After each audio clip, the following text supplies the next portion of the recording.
The RTX 4080 was a surprising card for me, and it made my life just a little bit more difficult.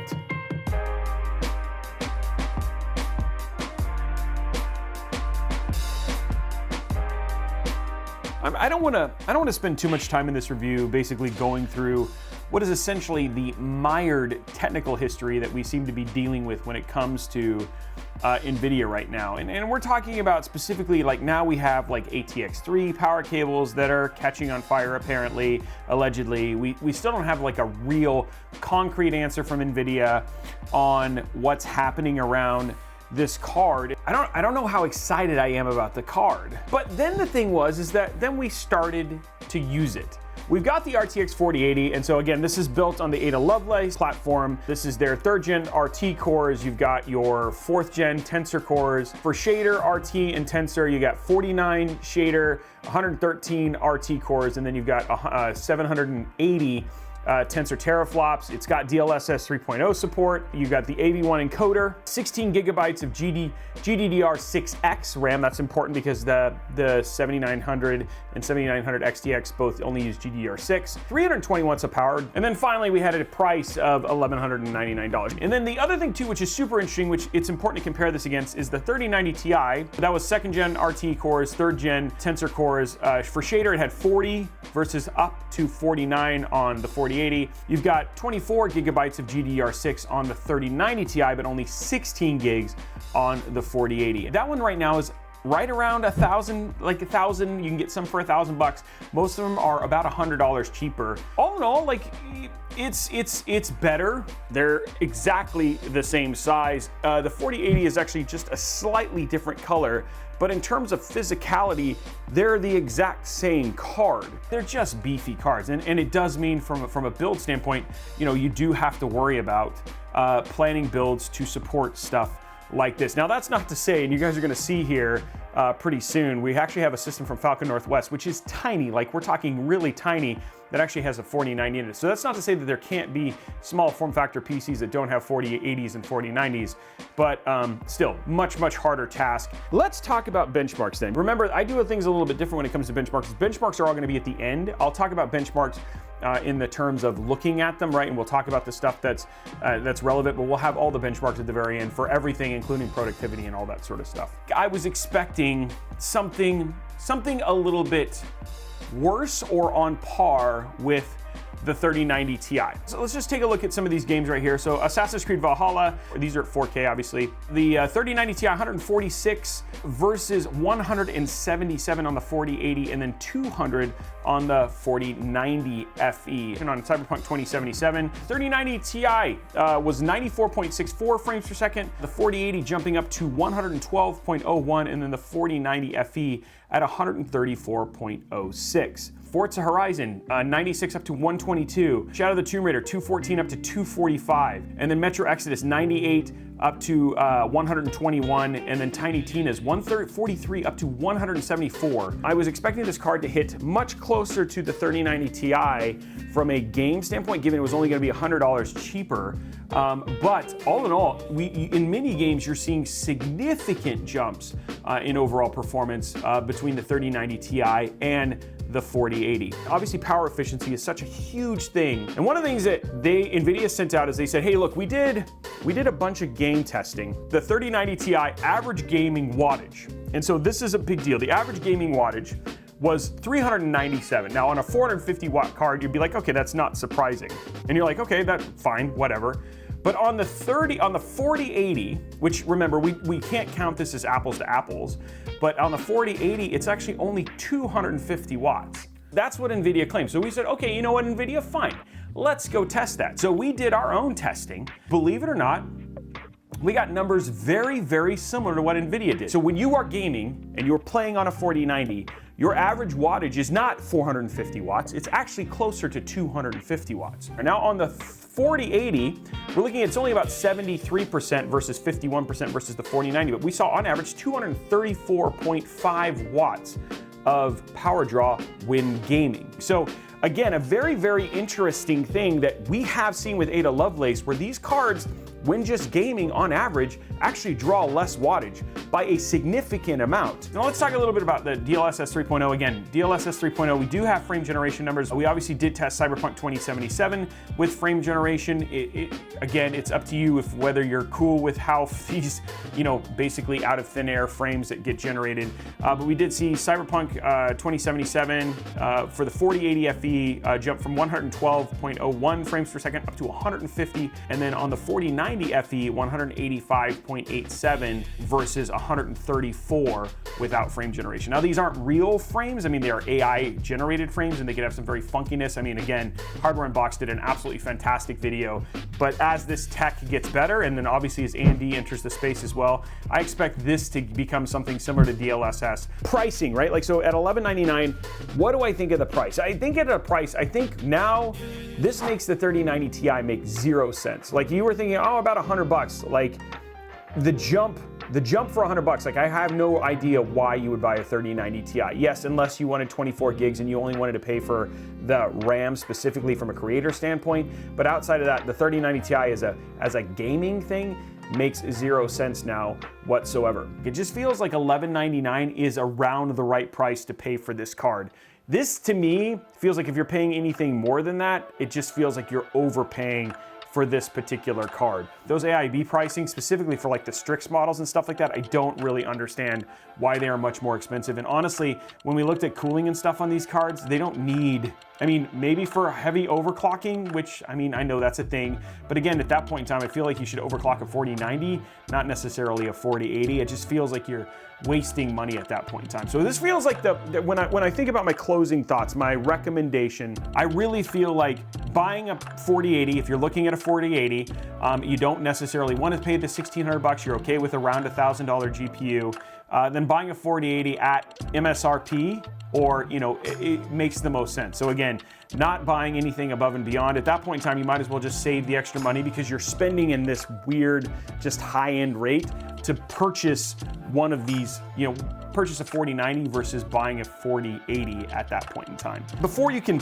absolutely recommend a card like this whole fire thing needs to get figured out. This ATX 3.0 thing needs to get figured out. And I will say, I more than likely expect, similar to the 4090, that there will not be a lot of these cards that will be on sale, because I feel, and I'm still fairly sure, that until there is an answer to that power supply issue, that them selling a ton of cards, because if there has to be even a recall just on the actual adapters themselves, anything as they ship more units becomes exponentially more expensive for the folks over at NVIDIA, and they're just not dumb. But all in all, if it weren't mired in so many technical problems going on right now with the 40 series, I think this would be a much more exciting launch. And the other thing too is that it's also interesting because we just don't have the other half of the pie right now, and that's what's going to be happening with the 7900 and the 7900 XTX. But overall, I'd love to know your thoughts. What do you think of that whole gaming power draw thing? That was super interesting to us. I'd love to know, and I'm really, it's so new,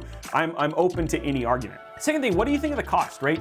And is this a card that you're absolutely looking at? And then 3, how much does size actually impact your purchasing decision in terms of this stuff? Because, it was hard coming up with a review for this card because I just didn't really know.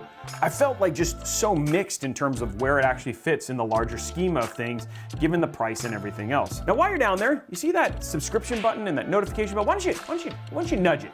Hit that subscription button and ring that notification bell so you get a notification when you get more videos just like this. Make sure you follow us over on our bigger channel, Robeytech Live, where we do live builds and events, and you'll see both builds with AMD's new card and obviously these 4080s. If you have questions about this or you want to continue the conversation, head over to our Discord server, discord.gg/Robeytech. That's the best place to go and get information, hang out, talk, and do this stuff live. And you know what? You might just make a friend, which is always a really good thing. And then lastly, if you like pretty PCs, maybe this height Y60 that we showed pictures over on Instagram that people absolutely loved, or maybe you just like funny tech content, like when we basically did 4090 Jenga over with the folks at Origin, like this over on TikTok. Well, guys, you can follow content like that and see content like that almost every day at Robeytech, absolutely everywhere, and would love to have you come and check us out and follow us. Anyway, guys, that is it for this video. I hope it was helpful. Stay tuned for performance benchmarks, but that's it for us, and we'll see you on the next one. Bye, guys.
you.